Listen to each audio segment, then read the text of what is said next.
अरे मैम, इतने जल्दी आप क्यों प्लान दे रही हो? अभी तो एग्जाम आने को बहुत टाइम बाकी है। यही तो गलती आप करते हो। आपको लगता है कि 10th स्टैंडर्ड में जैसे लास्ट मोमेंट पे पढ़ के सारी चीजें हो जाती है, एग्जैक्टली वैसा 11th स्टैंडर्ड में होने वाला है। तो इस चीज में यू आर एब्सोल्युटली रॉन्ग। अगर आप लोग 11th स्टैंडर्ड में हैं और अगर आप सेम 10th स्टैंडर्ड के माइंडसेट से जाने वाले हैं, तो आप लोगों का 90% सीधा 60 या शायद 50 पे आके रुक सकता है। तो आप लोग ये रास्ते से कहीं भटक ना जाओ। तो इसके लिए मैंने एक अल्टीमेट रोड मैप लाया है 11th स्टैंडर्ड का। अगर आपने ये रोड मैप एकदम रिलीजियसली फॉलो कर लिया, ट्रस्ट मी, तुम लोगों का कोई हाथ नहीं पकड़ पाएगा। बट ये वीडियो आप आगे देखने के पहले कमेंट सेक्शन में ये जरूर बोलना है कि आई विल स्टार्ट। आप जैसे ये खुद को बोल देंगे, खुद को मैनिफेस्ट कर देंगे, तब मैं आप पे ट्रस्ट करूंगी कि यस, जो जो चीजें बताई गई है वो सारी चीजें आप करने वाले हो। तो अब मैं शुरू करती हूँ आज का वीडियो। बहुत डिटेल में है ये वीडियो, तो पूरा ध्यान से देखना। और मैं आपको बताती हूँ, एक सजेशन देती हूँ, जब भी मैं ये वीडियोस बनाऊं, प्लीज एक बुक और एक पेन लेके बैठने का, सो दैट आप स्ट्रैटेजी लिख पाओ। ठीक है? तो ये पूरा का पूरा जो आप लोगों को मैं मास्टर प्लान देने वाली हूँ, इसके अंदर में 4 फेजेस होंगे। मतलब मैं आप लोगों को 4 फेजेस में डिवाइडेड प्लान बताऊंगी। 12 मंथ का प्लान है ये।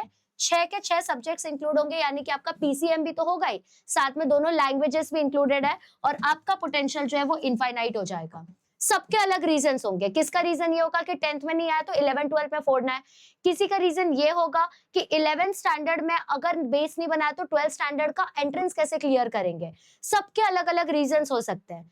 तो आपका कुछ भी रीजन हो, मेरा फाइनल डेस्टिनेशन यही रहेगा कि अगर आपने ये रोड मैप रिलीजियसली फॉलो किया, तो आप लोगों के 90% आने से कोई नहीं रोक सकता। काफी बच्चों के आए हैं और मेरा 6 साल का एक्सपीरियंस है, आपके भी आएंगे। ठीक है? अब देखिए आगे। यहाँ पे सबसे पहली चीज कि आपका जो क्लास 11th है, ये बिल्कुल भी क्लास 12th की तरह नहीं है। ये आपने सबसे सुना होगा, लेकिन मैं आपको बताऊंगी क्यों। अब देखो, 10th स्टैंडर्ड में हम लोग क्या करते हैं, लास्ट मोमेंट पे अक्टूबर नवंबर दिसंबर कोई कोई बच्चे ने एग्जाम का वो जो गैप डेज होता है उसमें पढ़ के भी 90% 80% ला दिया। बट 11th स्टैंडर्ड में सेम चीज नहीं चलेगी। 11th स्टैंडर्ड में आपको हर दिन कंसिस्टेंट रहना पड़ेगा, हर दिन कंसिस्टेंसी दिखानी पड़ेगी, हर दिन उठ के आपको पढ़ना पड़ेगा, नहीं तो 12th स्टैंडर्ड पूरा वीक हो जाएगा। 12th स्टैंडर्ड एक ऐसी इमारत है जिसका फाउंडेशन, जिसका बेस जो है वो 11th स्टैंडर्ड है। मैं आपको अगर सच बात कहूं तो 12th standard is easier than your 11th standard, क्योंकि 12th स्टैंडर्ड तक हम लोग इतने धक्के खा चुके होते हैं कि हमें समझ जाता है कि 12th स्टैंडर्ड सीरियस है। बट 11th में हम इतने हवे में होते हैं कि कब हमारी डोर, हमारे पूरे एजुकेशनल वो जो बोलते हैं ना, एक तरीके से डाउनफॉल उधर से टूट जाती है, अपने को समझ नहीं आता, और फिर हमको सिर्फ डाउनफॉल देखने को मिलता है। तो साइंस स्ट्रीम टफ नहीं है, it is about the mindset. अब पूरा ध्यान से सुनना क्या क्या होता है। देखो, क्लास 12th में तुम लोग क्या स्ट्रैटेजी फॉलो करते थे, लास्ट मिनट में पढ़ लिया, हो गया, सॉर्टेड हो गया। कुछ कुछ चैप्टर्स इंपॉर्टेंट है, वही चैप्टर्स की स्टडी कर लो, सॉर्टेड है।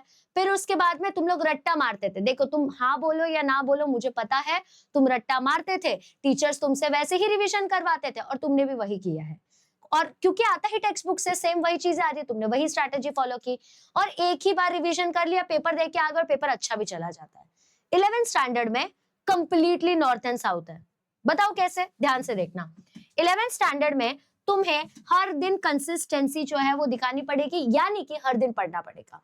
दूसरी बात, पूरा का पूरा सिलेबस अगर आपने नहीं पढ़ा है तो आपके मार्क्स उतने जाएंगे, क्योंकि हर चैप्टर के लिए एक डेडिकेटेड मार्क्स होता है। तो अगर आप पूरा का पूरा मार्क्स 100 आउट ऑफ 100 टारगेट कर रहे हैं तो पूरा सिलेबस तो आपको टैकल करना ही पड़ेगा। और एक और इंपॉर्टेंट चीज, 10th स्टैंडर्ड में एक चैप्टर जो है उसका बहुत मिनिमल कनेक्शन होता था दूसरे तीसरे चैप्टर से। 11th स्टैंडर्ड में सब एक दूसरे से इंटरकनेक्टेड है। तो एक नहीं किया तो दूसरा इफेक्ट होगा, दूसरा नहीं किया तो चौथा इफेक्ट होगा, बहुत दिक्कत हो जाएगी। It is like a web, जैसे स्पाइडर का वेब होता है वैसा ही है।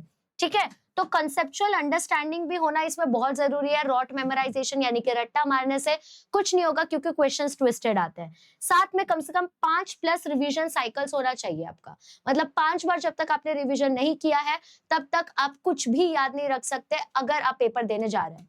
क्योंकि सब कुछ फिर ब्लैंक लगेगा। And this is not only about biology, biology तो फिर भी ठीक है, फिजिक्स केमिस्ट्री में तो सबसे ज्यादा जरूरी है, मैथ्स में तो हर दिन प्रैक्टिस करना है आपको। अब मैं तुमको बताती हूँ कि ये वीडियो देखने से तुम्हारा क्या फायदा होगा। अगर तुम्हें लग रहा है ये वीडियो फायदामंद है तो रुकना, नहीं लग रहा तो आप जा सकते हैं। मैं आपका टाइम वेस्ट नहीं करूंगी क्योंकि आपका टाइम सबसे ज्यादा इंपॉर्टेंट है। अब देखिए, आपको आपको मैं यहाँ पे डेली स्ट्रक्चर्ड ऐसा शेड्यूल देने वाली हूँ कि हर दिन आपको उठ के क्या करना है, जो कि आपके लिए सबसे ज्यादा इंपॉर्टेंट है। 10th स्टैंडर्ड में हमें नहीं पता था, ठीक है। साथ में मैं मंथली टारगेट्स भी देने वाली हूँ कि by the end of this month आपको ये सारी चीजें आनी चाहिए। जब हमारे पास टारगेट होता है ना, तो हमें पता है कितने टाइम हमको काम करना है, तो फटीग नहीं होता, थकता नहीं है दिमाग, ठीक है। साथ में मैं रिवीजन कैसे करते हैं वो भी बता दूंगी, और तुम लोगों को एग्जाम रेडी कर दूंगी 12 महीने के अंदर। जो लोग 12th स्टैंडर्ड में खुद को रेडी नहीं कर पाते, तुम्हें मैं 11th ही स्टैंडर्ड में रेडी कर दूंगी, ये मेरा वादा है, ठीक है। अब आगे बात करते हैं कि एग्जैक्टली क्या फिलॉसफी तुम्हारी होनी चाहिए।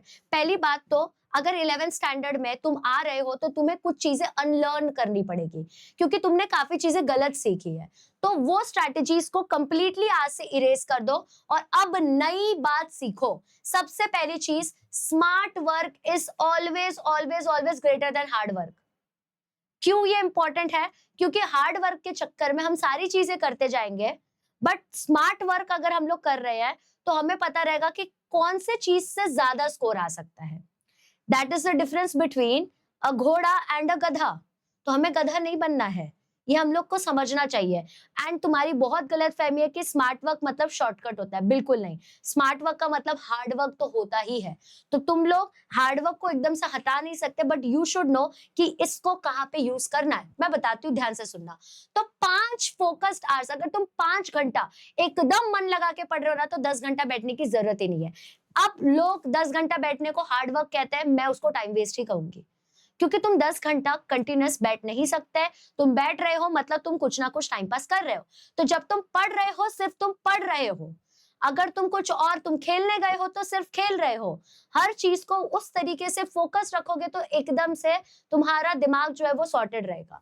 अब जब तुम पढ़ रहे हो उसमें तुम्हारा एक्टिव रिकॉल आना चाहिए, मतलब जो तुमने पढ़ा उसको सिर्फ ऊपर ऊपर से रीड नहीं करना है, ट्राई करना है सोचने का कि अरे मैंने फॉर एग्जाम्पल अभी थर्मोडायनेमिक्स का टॉपिक पढ़ा है, तो मैंने इसके रिलेटेड क्या क्या पढ़ा है, चलो एक पेपर पे लिख के देखता हूँ। अरे यार मेरे को यहाँ पे एक टॉपिक नहीं समझ आ रहा, चलो एक काम करता हूँ, ये लॉ ऑफ थर्मोडायनेमिक्स का इक्वेशन याद नहीं आ रहा ना, सिर्फ यही वाला मेरा रह गया, ये जाके चेक करता हूँ। ये जो स्ट्रेस तुम्हारे दिमाग पे आएगा ना कि अरे यार क्या था वो टॉपिक, क्या था, वही स्ट्रेस तुम लोगों को एग्जाम में ना आए, इसलिए हम एक्टिव रिकॉल करते हैं, ठीक है। साथ में प्रॉब्लम सॉल्विंग अप्रोच तुम्हारा होना चाहिए। प्रॉब्लम सॉल्विंग अप्रोच का मतलब क्या होता है, तुम डेफिनेटली लेक्चर अटेंड करते हो, टीचर बहुत अच्छा पढ़ाती है, तुमने अटेंड कर लिया और तुमको लगता है तुम्हें सब आ रहा है, बट इट इज लाइक कि तुम स्विमिंग कोच को देख रहे हो स्विमिंग करते हुए, क्या तुम्हें उससे स्विमिंग आएगी? अगर उसका आंसर नो है तो ऑब्वियसली तुम्हें टीचर के क्वेश्चन सॉल्व करने से आंसर आएगा, उसका भी आंसर नो ही है। तुम्हें खुद से पेजेस भरने पड़ेंगे, तुम्हें खुद से सॉल्व करना पड़ेगा, तब जाके तुम्हें कॉन्सेप्ट आएगा, और इसमें टाइम लगता है, बट एक बार चमक गया ना तो एग्जाम में यू यू यू करके आंसर आता है, ठीक है। और साथ में खुद का टेस्ट खुद लेने तुम्हें आना चाहिए, जो कि आप एक्टिव रिकॉल से आराम से कर सकते हो, खुद ही एनालाइज करना है खुद को। नेक्स्ट चीज, द 1% इंप्रूवमेंट रूल। हर दिन तुम लोगों को 1% खुद को इंप्रूव करना है। अगर तुम्हारी कैपेसिटी है 5 फिजिक्स के न्यूमेरिकल सॉल्व करने की, तो हर दिन एक एक एक एक करके बढ़ाना है। जैसे फॉर एग्जांपल, अगर आप जिम गए और अगर आप 2 ही किलो से बार बार डंबल उठा रहे हो, 2 ही किलो अगर तुम रख रहे हो कि भाई 5 साल तक मैं 2 ही किलो रखूंगा, सच बताओ बाइसेप्स आएगा? बिल्कुल नहीं आएगा। सब लोग बोलेंगे तो टाइम वेस्ट ही कर रहा था, क्योंकि तुमको स्लोली स्लोली प्रोग्रेस करना पड़ता है। तो यही स्मार्ट वर्क का भी एक पार्ट होता है। तो जैसे वहां पे धीरे धीरे तुम्हें वेट बढ़ाना है, वैसे यहाँ पे धीरे धीरे तुम्हारे एफर्ट्स बढ़ने चाहिए। अब आप बोलोगे मैम टाइम तो कम है, तो कैसे सॉल्व ज्यादा ज्यादा करते जाए? Over the period of time जब तुम रोज क्वेश्चन सॉल्व करते जाओगे तो तुम्हारी स्पीड जो है वो बढ़ जाएगी। जब स्पीड बढ़ जाती है तो जो 5 क्वेश्चन सॉल्व करने में तुम्हें 45 मिनट लग रहे थे, वही 5 क्वेश्चन सॉल्व करने में तुम्हें आधा घंटा लगेगा। 15 मिनट सेव हुआ, एक्स्ट्रा क्वेश्चंस वहीं पे आएंगे। हर दिन अगर तुमने अपना 1% इंप्रूव किया तो धीरे धीरे करके 365 दिन में तुम लोग ऑलरेडी 300-400 टाइम्स ज्यादा लोगों से आगे पहुंच चुके रहोगे, जो लोग सिर्फ यही सोच रहे कि हाउ टू स्टार्ट। नेक्स्ट चीज, कि जो तुम्हारा बाल भारती टेक्स्ट बुक है, जिसको हम लोग SCERT भी कहते हैं, ये तुम्हारा बाइबल है। तुम इसको बाइबल कह लो, कुरान कह लो, गीता कह लो, यही है जो है। जैसे सुबह उठ के सब लोग प्रे करते हैं, इसका ही शक्ल तुम्हें सुबह उठ के देखना है अगर तुम्हें स्कोर करना है, क्योंकि सीईटी का 80% तो बेटा क्लास 12 के टेक्स्ट बुक से ही आता है और 20% क्लास 11 के टेक्स्ट बुक के। लिटरली मैं तुम लोगों को जब एमसीक्यू सॉल्व करवाऊंगी ना, मैं दिखाऊंगी ये लाइन है टेक्स्ट बुक का, इसी में से एमसीक्यू आया है। 27 साल से सेम पैटर्न रिपीट हो रहा है, इस साल भी वही होगा, आपके आने वाले साल भी वही होगा जिस साल आप पेपर देने वाले हो। तो text book should be your Bible, उसके अलावा तुम्हें कुछ और देखना ही नहीं है, क्योंकि उसी में से क्वेश्चंस बनेंगे। ठीक है, नेक्स्ट चीज, अगर आप जेई या नीट का प्रिपरेशन कर रहे हो तो एनसीईआरटी, क्योंकि एनसीईआरटी के लाइन उठ उठ के आपके क्वेश्चंस आते हैं, तो एनसीईआरटी पे ज्यादा फोकस करना पड़ेगा। ठीक है, नेक्स्ट चीज याद रखना कि रिवीजन नॉन नेगोशिएबल है। एक टाइम एक दिन का खाना कम खाओगे ना चलेगा, बट रिवीजन करना नहीं छोड़ना है, क्योंकि अगर रिवीजन छोड़ दिया तो वो चीज बासी हो जाती है। मेरे पापा मुझे हमेशा कहते थे, बेटा कोई भी चीज बासी नहीं छोड़ना है। बासी मतलब तुमको आज पढ़ाया गया और तुमने बोला कल कर लूंगा, भाई तुम भूल गए उस दिन का, तुम्हें उसी के उसी दिन रिवीजन करना है। तो जब तुम लास्ट तक पहुंचोगे, पहले दिन का रिवीजन करने में बहुत कम टाइम लगेगा, क्योंकि ऑलरेडी दिमाग में वो चीज बिल्डअप होते गई है। जैसे एबीसीडी रिवाइज करना पड़ता है, नहीं, क्योंकि तुम अप्लाई कर लिए हो। तो वैसा ही होता है, धीरे धीरे सारी चीजें बैठ जाती है, बार बार वो कॉन्सेप्ट्स को रिपीट करना पड़ता है, उसको ही हम रिवीजन कहते हैं। रिवीजन इज नॉन नेगोशिएबल, याद रखना। अब तुम लोगों का देखो, जैसे सब इंसान के चॉइसेस अलग अलग होते हैं। अब अगर मुझे कोई चीज पसंद है, अब मान लो मुझे रसगुल्ला पसंद है, तो जरूरी नहीं है तुम्हें भी रसगुल्ला पसंद हो। मुझे ब्लैक कलर पसंद है तो तुम्हें व्हाइट कलर पसंद हो सकता है। अगर तुम लोग बहुत ज्यादा पढ़ चुके हो, तुम लोग का ऑलरेडी बेस स्ट्रांग है, जरूरी नहीं है कि वो स्ट्रांग बेस वाले का जो प्लान है वही स्टार्टिंग, मतलब जो बिगिनर लेवल वाले बच्चे हैं जिनको नहीं आ रहा है उतना, उन लोगों को भी सेम ही प्लान चले। तो इसलिए मैंने 2 डिफरेंट प्लान्स बनाए हैं। चाहे आप शुरू कर रहे हैं, 0 है, या आप 80% पे है, इट डजंट मैटर, दोनों के लिए अलग अलग प्लान है। अगर आपका कॉन्सेप्ट ऑलरेडी स्ट्रांग है तो पूरा का पूरा आपको बाल भारती यानी कि आप लोगों का एससीईआरटी और एनसीईआरटी को 4th मंथ से शुरू कर देना, 4th मंथ से, जून से 4th मंथ में। साथ में आप रेफरेंस बुक भी शुरू कर सकते हैं for your JEE and CET का। अगर एकदम टफर लेवल का प्रिपरेशन करना है तो भी आप इसको यूज कर सकते हो, जैसे HC Verma and OP Tandon, month 5th से आप शुरू कर सकते हो। अगर आपका बेस स्ट्रांग है तो सब समझ आ रहा है तो, याद रखना, रिपीट कर रही हूं बार बार। आप 6th मंथ से जेई और नीट के पीवाईक्यूज भी सॉल्व करना शुरू कर सकते हो, क्योंकि पीवाईक्यू सॉल्व करोगे तब तुम्हें समझेगा क्वेश्चन का पैटर्न कैसा होता है। साथ में कॉन्सेप्ट मैप्स बनाना बहुत जरूरी है, क्योंकि कॉन्सेप्ट मैप्स जो होते हैं, जैसे एक मैप होता है वो तुम लोगों को रास्ते रास्ते पहुंचाता है प्रॉपर तरीके से, वैसे ये कॉन्सेप्ट मैप होता है, तुम्हें पूरे चैप्टर का जिस्ट दे देता है। क्योंकि जब एग्जाम का टाइम आएगा, अब जैसे बायो में तुम्हें 16 चैप्टर है, फिजिक्स में तुम्हें 16 चैप्टर है, अब तुम 16 के 16 चैप्टर एक दिन पहले करते बैठोगे ना तो दिमाग थक जाएगा और कुछ नहीं कर पाओगे। तो उसके लिए वो पूरा चैप्टर 1-2 पेजेस में कवर्ड रहना चाहिए, उसी को हम कॉन्सेप्ट मैप कहते हैं। ठीक है, तो ये बनाना शुरू करना है। दूसरी बात, जो कॉन्सेप्ट आ चुका है अपने ही दोस्तों को वो सिखा के देखो। एक बार तुमने किसी को कोई चीज सिखा दी, तुम वो चीज नहीं भूलते, इसलिए टीचर्स को तुम कभी भी कुछ भी क्वेश्चन पूछो, उनको आता है, क्योंकि उनको आदत हो गई है सिखा सिखा के। अब साथ में वीकली मॉक टेस्ट देना शुरू कर देना है 4th मंथ से ही। मॉक टेस्ट मतलब जो प्रीवियस ईयर के पेपर्स होते हैं या फिर पीवाईक्यूज होते हैं, तो टाइम लगा लो, उतना उतना तुम लोग देने लग जाओ mock test, timed mock test देना शुरू कर दो। ठीक है, अब क्या करना है, ज्यादा ज्यादा डेरिवेशंस देखना है, क्योंकि एग्जामिनर्स जो है पेपर में डेरिवेशंस बहुत भर भर के देते हैं। तो अगर आपके कॉन्सेप्ट ऑलरेडी स्ट्रांग है, आप इन चीजों को ऑलरेडी शुरू कर सकते हो, क्योंकि अगर तुम ऑलरेडी एक हेड स्टार्ट ले चुके हो तो तुम लोगों को सिर्फ काम चलने वाला पढ़ाई नहीं करना, उसको लेवल अप करना पड़ेगा। ठीक है, अब उसके बाद में बिल्डिंग अप का बात करूं, मतलब अगर तुम अभी जस्ट शुरू कर रहे हो, एकदम बिगिनर लेवल पे हो, 0 लेवल पे हो, तो पूरा का पूरा सिर्फ और सिर्फ 100% अपना बाल भारती का टेक्स्ट बुक यानी एससीईआरटी पे ही ध्यान देना है, रेफरेंस बुक नहीं देखना है। क्योंकि रेफरेंस बुक देखोगे, क्वेश्चन सॉल्व नहीं होगा, डर लगेगा, डिमोटिवेट हो जाओगे और कुछ नहीं करोगे। तो इसलिए स्किप करना है वो चीज को। पूरा का पूरा एनसीईआरटी के एग्जांपल्स पे फोकस करो। अगर आप लोग जेईई नीट दे रहे हो और अगर आप सीईटी देने वाले हो तो अपना एससीईआरटी यानी कि अपना बाल भारती के टेक्स्ट बुक पे फोकस करना है, बट सबसे पहले सॉल्व एग्जाम्पल सॉल्व करो, फिर अनसॉल्व वालों को खुद से प्रैक्टिस करने की कोशिश करो। ठीक है, हर दिन तुम्हें 30 मिनट्स एक्स्ट्रा देना है वीक सब्जेक्ट के लिए, क्योंकि वीक सब्जेक्ट के ऊपर अगर ध्यान नहीं दोगे यही चीज एग्जाम में परेशान करेगी और परसेंटेज को नीचे ले डूबेगी, खींच लेगी उसको। ठीक है, अगर तुम्हें कोई भी चीज का डाउट आए तो उसी के उसी दिन पूछना है। ठीक है, चाहे आप सोशल मीडिया पे टीचर्स को पूछो, चाहे आप रुक के पूछो, कुछ भी करो, बट उसी दिन डाउट क्लियर करना है। एंड नाउ तो you have AI as well, अगर नहीं हो पा रहा कांटेक्ट तो एआई से पूछो, बट डाउट लेके घर पे बिल्कुल नहीं जाना है। ये चीज अपना मूल मंत्र बना लो, समझे। अब तुम लोग YouTube को भी यूज कर सकते हो, हम भी पढ़ाते ही है YouTube पे, आप YouTube को यूज कर सकते हो, आप बैच में आ सकते हो, ऑलरेडी बैच के बारे में हमने डिस्कस किया हुआ है, अब वहां पे आ सकते हो। ठीक है, अब आप लोग क्या करो, स्टार्टिंग में अब प्रैक्टिस तो करनी पड़ेगी, कॉन्सेप्ट पढ़ने के बाद प्रैक्टिस जरूरी होता है एप्लीकेशन के लिए, तो सिर्फ टेक्स्ट बुक के एक्सरसाइजेस ही शुरू में आप लोगों को प्रैक्टिस करना है। ठीक है, फिर हाई वेटेड चैप्टर्स को पहले फोकस करो, क्योंकि high weighted chapter maximum marks आपको लाके दे सकते हैं।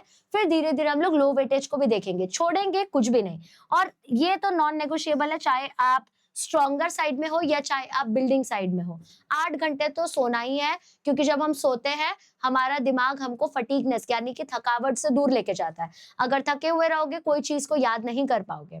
तो प्लीज वो टॉपर्स का वीडियो नहीं देखना है कि 12 घंटे 14 घंटे कैसे पढ़ना है ना, दिमाग में कुछ नहीं जाएगा। ठीक है, अब मैं तुम लोगों को बता देती हूँ स्कूल डे का शेड्यूल। स्कूल डे इसलिए बोल रही हूँ क्योंकि 11 12 में मैं तुम लोगों से उतनी ही डिसिप्लिन चाहती हूँ जितना तुम स्कूल में रखते थे। तो 11 12 को वैसे भी जूनियर कॉलेज स्कूल ही कहा जाता है। तो स्कूल डे यानी कि जब तुम कॉलेज जाओगे उस दिन तुम्हारा कैसा शेड्यूल होना चाहिए। संडे हमारा एकदम मूल मंत्र वाला दिन होता है, क्योंकि उस दिन हम एक्स्ट्रा पढ़ सकते हैं। ठीक है, तो आपने उठना है बेटा हर दिन 5 ही बजे, 5 बजे उठ जाओ, 6:30 बजे तक आप लोगों को सब्जेक्ट रोटेशन कैसे करना है ना, मतलब आज के दिन में फिजिक्स पढ़ना है, केमिस्ट्री पढ़ना है, क्या करना है वो भी मैंने आगे बताया है, बट ये जो प्लान है इसके ऊपर मैं तुम खुद से भी चेंजेस कर सकते हो, इसलिए ये भी बता देती हूँ। तो हार्ड सब्जेक्ट्स जो तुम्हें हार्ड लग रहे हैं, चाहे वो मैथ्स हो, फिजिक्स हो, केमिस्ट्री हो, बायो हो, ये उठा लेना है। और अगर फॉर एग्जाम्पल मंडे को तुम मैथ्स कर रहे हो तो ट्यूसडे को फिजिक्स होना चाहिए, मतलब उस हिसाब से तुम सब्जेक्ट चेंज करते रहो, एक ही सब्जेक्ट बार बार नहीं पढ़ना है। ठीक है, फिर 6:30 से 7:30 1 घंटे मॉर्निंग रूटीन करना है तुमको। मॉर्निंग रूटीन में तुम्हें एक्सरसाइज करना है, फ्रेश हो जाओ, ब्रेकफास्ट वगैरह करके रेडी हो जाओ। ब्रेकफास्ट इज वेरी इंपॉर्टेंट, क्योंकि इसी से अपने को एनर्जी मिलती है। पूरा जो हमारा शरीर है वो ब्रेकफास्ट के ऊपर डिपेंडेंट रहेगा टिल 1 PM। तो अगर ब्रेकफास्ट अच्छा नहीं है तो तुम लोगों का ध्यान ही नहीं लगेगा। लोग इस पॉइंट को स्किप करते हैं, बट जरूरी है।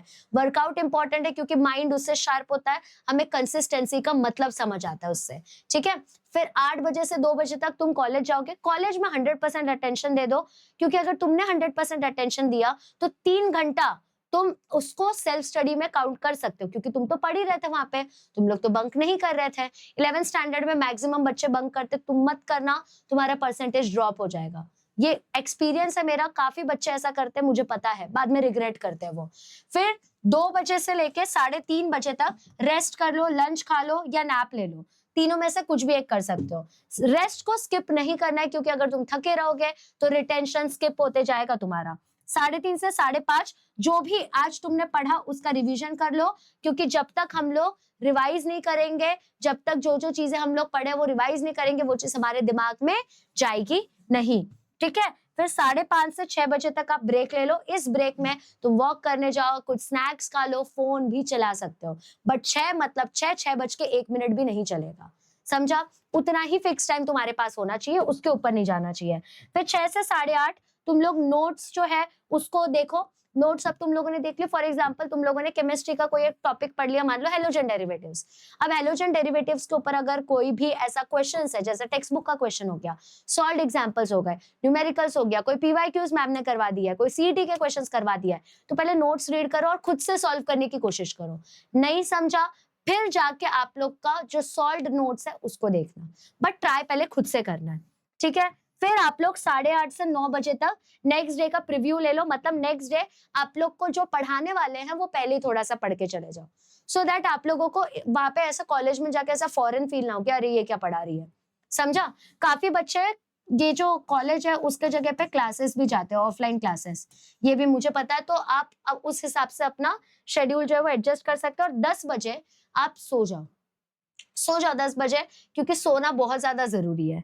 ठीक है, अब ये संडे मतलब पावर डे, इस दिन ही आप लोग जो भी चीजें तुमसे स्किप हुई है, क्योंकि जरूरी नहीं है कि हर दिन ये चीजें फॉलो ही हो, तो जो भी चीज स्किप हो जाए, जो भी चीज एक्स्ट्रा है वो संडे को डाल दो। पावर डे कहते हैं इसको। 5:30 बजे आज उठना है। आप अब पहले यहाँ पे डीप फोकस करना है सेशन 1 का। इसमें मोस्ट डिफिकल्ट सब्जेक्ट जो पूरे वीक का तुम्हें मोस्ट डिफिकल्ट सब्जेक्ट लगा, वो सब्जेक्ट उठाना है, चाहे वो फिजिक्स हो, केमिस्ट्री हो, मैथ्स हो, बायो हो, टोटली डिपेंड्स ऑन यू।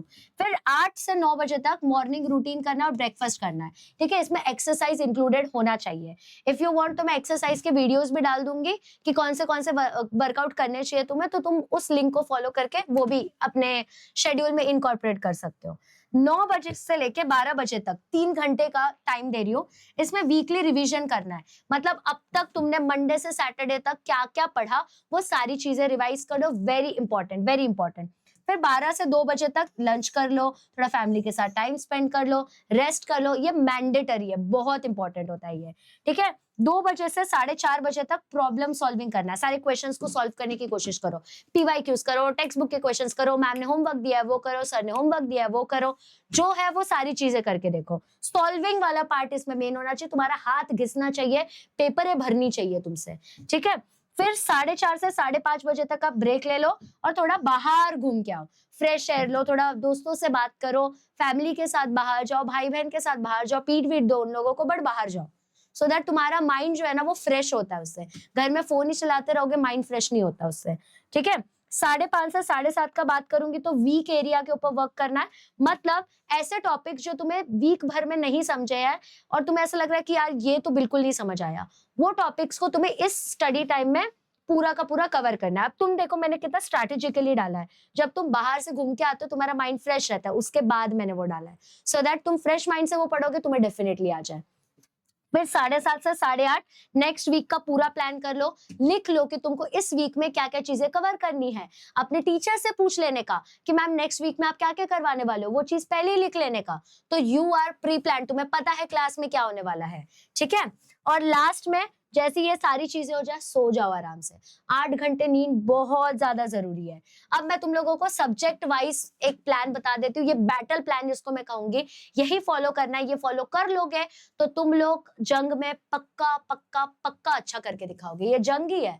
अब फिजिक्स, अब तक ना तुम साइंस पढ़ते आ रहे थे, साइंस 1 एंड साइंस 2, वो भी चिंदी चिंदी टॉपिक्स, बट अब उसके अंदर फिजिक्स, केमिस्ट्री, मैथ्स, बायो सब आ चुका है, पूरा दिमाग इधर से उधर हिल चुका है। तो सबका स्ट्रैटेजी भी अलग होता है, जैसा हर इंसान अलग है, हर इंसान के चॉइसेस अलग है, वैसे हर सब्जेक्ट का नेचर अलग अलग होता है, ठीक है। अब फिजिक्स में आप चैप्टर 1 से स्टार्ट कर लीजिए, जैसे यूनिट्स और मेजरमेंट हो गया, क्योंकि ये फाउंडेशन है सारी चीजों का। अगर तुम्हें यूनिट्स नहीं आया, मेजरमेंट्स नहीं आया, कन्वर्जन्स नहीं आया, तो पूरा फिजिक्स हमेशा के लिए वीक रहेगा, क्योंकि जब आप कोई न्यूमेरिकल का आंसर भी लिख रहे हैं तो वो जो लास्ट का यूनिट होता है ना, वो बहुत मैटर करता है, ठीक है। अब उसके बाद में हर फॉर्मूला को ट्राई करो कि खुद से डिराइव कर पाओ। जो भी फॉर्मूलाज आ रहे हैं, जो सर पढ़ा रहे हैं, उनको पूछो इसको डिराइव कैसे कर सकते हैं। इन केस अगर सर नहीं देख पा रहे हैं या डर लग रहा है टीचर से पूछने में, एआई पे सर्च करो कि इजी वे में बताओ ये फॉर्मूला डिराइव कैसे हुआ। द मोमेंट तुमको ये समझ गया ना कि ये फॉर्मूला डिराइव कैसे हुआ, तुम वो फॉर्मूला कभी नहीं भूलते, या उसका रियल लाइफ एप्लीकेशन देख लो, ठीक है। नीट डायग्राम्स बनाना बहुत जरूरी है, साफ सुथरे डायग्राम्स बनाओ, क्योंकि फिजिक्स में भी इंपॉर्टेंट डायग्राम्स आते हैं। और अगर तुम कोई आंसर के बाजू में डायग्राम बना दो तो ऑब्वियसली तुम्हारा स्कोर यहाँ से यहाँ ऑलरेडी पहुंच चुका है, क्योंकि एग्जामिनर को लगता है कि इसने ये कॉन्सेप्ट से रट्टा नहीं मारा, इसको समझ आई है ये बात, ठीक है। अब इंपॉर्टेंट चैप्टर्स, सबसे इंपॉर्टेंट चैप्टर्स में आपके जो कॉन्सेप्ट्स होते हैं, जिसके अंदर लॉज ऑफ मोशन के कॉन्सेप्ट्स यूज हो, ग्रेविटेशन के कॉन्सेप्ट्स यूज हो, वेव्स के कॉन्सेप्ट यूज हो, ये बहुत ज्यादा इंपॉर्टेंट। मैंने चैप्टर का नाम नहीं लिखा है, मैंने कॉन्सेप्ट बेसिस लिखा है, ठीक है। अब याद रखना, अगर मैं जेई का ट्रैक की बात करूं तो जेई को अगर तुम एक्स्ट्रा अच्छे लेवल पे करना चाहते हो तो एचसी वर्मा वॉल्यूम 1 आप यूज कर सकते हो, but after your text book, पूरा टेक्स्ट बुक सॉल्व करना है, उसके बाद ही वो चीज करनी है, ठीक है। साथ में फॉर्मूला का और डेरिवेशन का अलग से बुक होना चाहिए, क्योंकि फॉर्मूला बुक नहीं होगा, लास्ट मोमेंट पे जाके पूरा दिमाग जो है वो गूफ अप हो जाएगा, याद ही नहीं रहेगा फॉर्मूला, और फॉर्मूला याद नहीं है तो कुछ किया ही नहीं फिर, ठीक है। अब केमिस्ट्री का बात करूं तो केमिस्ट्री में 3 ऑब्वियसली पार्ट्स होते हैं, 3 सब्जेक्ट्स हो जाते हैं, physical chemistry, organic chemistry, inorganic chemistry, तीनों के अप्रोचेस अलग है। फिजिकल केमिस्ट्री को मैथ्स की तरह ही समझना है, न्यूमेरिकल्स हर दिन प्रैक्टिस करना है। ऑर्गेनिक केमिस्ट्री जो है ना, उसमें रिएक्शन मैकेनिज्म समझना जरूरी है, बट लोग क्या करते हैं, रट्टा मारते हैं और वही वो गड़बड़ करते हैं और कहते हैं ऑर्गेनिक केमिस्ट्री टफ है, but it is not tough. मैं आपको रिकमेंड करूंगी, वंशिका मैम ने एक वीडियो डाला है how to study organic chemistry, वो वीडियो जरूर देख लेना, वेरी अप्रोप्रिएट वीडियो, आपको समझ आएगा कि एग्जैक्टली कैसे अप्रोच करते हैं। ठीक है, साथ में इनऑर्गेनिक केमिस्ट्री के लिए आप एनसीईआरटी की लाइंस या तो बाल भारती की लाइंस यूज कर सकते हैं, क्योंकि उसी में से क्वेश्चंस आते हैं। एक्सेप्शंस बहुत ज्यादा इंपॉर्टेंट है इसमें, क्योंकि एक्सेप्शंस का ही पूरा खेल है इनऑर्गेनिक केमिस्ट्री में। अब इसमें जो इंपॉर्टेंट चैप्टर्स है, वो चैप्टर्स की प्रैक्टिस करना सबसे ज्यादा जरूरी है। अगर आप जेई का बात करें बेटा, तो जेई के फॉर्मेट में भी आप लोग रेफरेंस बुक वगैरह जो है वो यूज कर सकते हैं, और जो वीक टॉपिक्स है उनके ऊपर थोड़ा सा ज्यादा ध्यान देना है। मैथ्स का बात करूं तो मैथ्स ऐसा सब्जेक्ट है जो कि स्किल बेस्ड है, हर दिन तुमको प्रैक्टिस करना पड़ेगा। ठीक है, हर दिन तुम्हें 0 एक्सेप्शंस के साथ प्रैक्टिस करना ही है, नहीं तो तुम उतना प्रो लेवल पे सॉल्व कर ही नहीं पाओगे एग्जाम के टाइम पे। जैसे कि सेट्स हो गया, रिलेशंस हो गया, फंक्शंस हो गया, ये सारे चीजों से शुरू करो अगर नहीं आ रहा है मैथ्स, क्योंकि सारे टॉपिक्स फिर इन्हीं से इंटरकनेक्टेड है। ठीक है, हर एग्जाम्पल को सॉल्व करना है एक्सरसाइज पे पहुंचने के पहले। सॉल्व एग्जाम्पल्स इंपॉर्टेंट है, वो तुम्हारे दिमाग में अप्रोच क्रिएट करता है, तो सॉल्व एग्जाम्पल्स पहले सॉल्व करो, फिर खुद से एक्सरसाइज क्वेश्चन सॉल्व करने की कोशिश करना है। ठीक है, तो अब क्या करना है तुम लोगों को, जेई के लिए तुम लोग by the way RD Sharma का बुक यूज कर सकते हो, बट पहले अपनी बुक कंप्लीट करना, मतलब अपना एनसीईआरटी या एससीईआरटी कंप्लीट करना है, फिर ही आरडी शर्मा का बुक के ऊपर जाना है। ठीक है, अब बायो के बारे में भी बता देती हूँ। तो बायो में अगर आप नीट दे रहे हैं तो NCERT is your Bible, but अगर आप सीईटी दे रहे हैं तो एससीईआरटी यानी कि बाल भारती की टेक्स्ट बुक देना है, लाइन बाय लाइन पढ़ना है। ये तुम नहीं भी करोगे तो मैं हूं, मैं तो लाइन बाय लाइन ही पढ़ाती हूँ, तो सॉर्ट हो जाएगा तुम लोगों का। बायोलॉजी कहता है टेंशन मत लो, मैं हूं। डायग्राम्स बहुत ज्यादा इंपॉर्टेंट है, सुंदरता से ज्यादा लेबलिंग इंपॉर्टेंट है डायग्राम्स की। ठीक है, अब जैसे सेल बायोलॉजी, प्लांट और ह्यूमन फिजियोलॉजी हो गया, ये इंपॉर्टेंट टॉपिक्स है, इसमें से सबसे ज्यादा क्वेश्चंस बनते हैं। ओके, हर साइंटिफिक नेम्स के लिए, डेफिनेशंस के लिए, प्रोसेसेस के लिए, अब जैसे ओवरी का कितना लेंथ है, कितना विड्थ है, कितना हाइट है, ये सारी चीजें भी नंबर के फॉर्मेट में तुम लोगों के पास ऑलरेडी होनी चाहिए, सो दैट लास्ट मोमेंट पे वही रिवाइज करके चले जाओ, क्योंकि हम यूजुअली ये भूलते हैं। ठीक है, तुमको पाथवे समझना जरूरी है, जैसे क्रेब का साइकिल, केल्विन का साइकिल, इनको सॉल्व करके फिर आपको समझना जरूरी है, नहीं तो भूल जाओगे। ये सबसे इंपॉर्टेंट है बायो में। ठीक है, अब इंग्लिश और हिंदी को भी पीछे नहीं छोड़ना है, क्योंकि वो भी परसेंटेज को अफेक्ट करते हैं। इंग्लिश के लिए टेक्स्ट बुक को आपको रीड करना है, चाहे उसका स्टोरी हो, पोयम हो, सब चीजें वीकली रीड करते जाओ एक स्टोरी की तरह, और ट्राई करो उसके क्वेश्चन सॉल्व करने का। ठीक है, रुको मुझे एसी बंद करने दो, फिर से अपनी लाइट जा चुकी है, बैड लक। ठीक है, ग्रामर के ऊपर भी थोड़ा सा अपने को फोकस रखना है, साथ में जो राइटिंग स्किल्स के क्वेश्चंस हैं, राइटिंग स्किल्स के क्वेश्चंस हो गए, जैसे कि रिपोर्ट राइटिंग वगैरह हो गया, उन सब के ऊपर भी फोकस करना है, एटलीस्ट फॉर्मेट तुम्हें पता होना चाहिए। ठीक है, अब एक इंग्लिश का आर्टिकल डेली पढ़ना है। आर्टिकल कहाँ मिलेगा आप लोगों को, न्यूज़पेपर। न्यूज़पेपर पढ़ोगे तो ऑलरेडी तुम्हें नई नई वोकैबुलरी आ जाएगी, और इंग्लिश का पेपर बहुत ईजिली फ्लो होगा। Grammar, reading, practicing is the key, ये 3 चीजें बहुत ज्यादा इंपॉर्टेंट है। और पोएम में अगर अनसीन पोएम वगैरह आ रहा है, तो वहां पे अगर तुम्हारा वोकैबुलरी अच्छा नहीं है तो तुम सिर्फ देखते रह जाओगे और तुम्हें कुछ नहीं समझेगा, तो इसलिए इंपॉर्टेंट है वो। दूसरी बात हम हिंदी का करेंगे, जो कि सेकंड लैंग्वेज है। सारे चैप्टर्स, पोएम्स को टेक्स्ट बुक से पढ़ लो, प्रैक्टिस करना है समरी को, कैरेक्टर स्केचेस को, कि इस स्टोरी में कौन से कैरेक्टर्स है। ग्रामर के बारे में देखो, ग्रामर में जैसे संधि आ गया, समास आ गया, अलंकार आ गया, 30 मिनट्स पर वीक इसका प्रैक्टिस करना है। एसेस लिखो स्टैंडर्ड टॉपिक्स पे, जैसे कि एनवायरनमेंट हो गया, टेक्नोलॉजी हो गया, लेटर राइटिंग के फॉर्मेट्स की प्रैक्टिस करो, और इसके थ्रू तुम लिटरली 80+ जो है वो स्कोर कर सकते हो। तो बेटा अगर तुमने ये स्ट्रैटेजी एकदम ढंग से मन लगा के फॉलो कर ली ना, तुम्हारा कोई हाथ पकड़ ही नहीं पाएगा। I am damn sure about it. अब आई होप आपने सारी की सारी चीजें नोट डाउन कर ली है, कैसे क्या करना है, कैसे क्या पढ़ना है। अब मेरे को चाहिए कि आप लोग लिखो कि टुडे इज द डे 1। अगर आप आज को डे 1 मान लोगे, तब मैं समझूंगी कि आप लोग ये चैलेंज को एक्सेप्ट करने के लिए रेडी हो, क्योंकि it is literally a challenge कि हम लोगों को 10 स्टैंडर्ड से माइंडसेट शिफ्ट करके 11 स्टैंडर्ड में आना है। बाकी आपको कुछ भी डाउट हो, कोई भी नया वीडियो आप लोगों को चाहिए तो आप कमेंट सेक्शन में बता सकते हैं, नेक्स्ट वीडियो उसके ऊपर आ जाएगी। और इस वीडियो को जरूर हाइप अप कर देना सो दैट तुम्हारे सारे 11th स्टैंडर्ड के जो फ्रेंड्स हैं उन लोगों को हेल्प मिले। बहुत डिटेल्ड वीडियो है। आई होप आप लोगों ने सब कुछ नोट डाउन भी किया। Thank you so much for watching till now. Channel को सब्सक्राइब कर लेना क्योंकि आप लोगों के लिए ऐसे ही बढ़िया बढ़िया वीडियोस आती रहेंगी जिसकी वजह से आपका स्कोर 80 से 90 तक लाने की जिम्मेदारी, चाहे आप 60 से 90 का हो, सब हमारे ही हाथ में होगी। Thank you so much, all the best.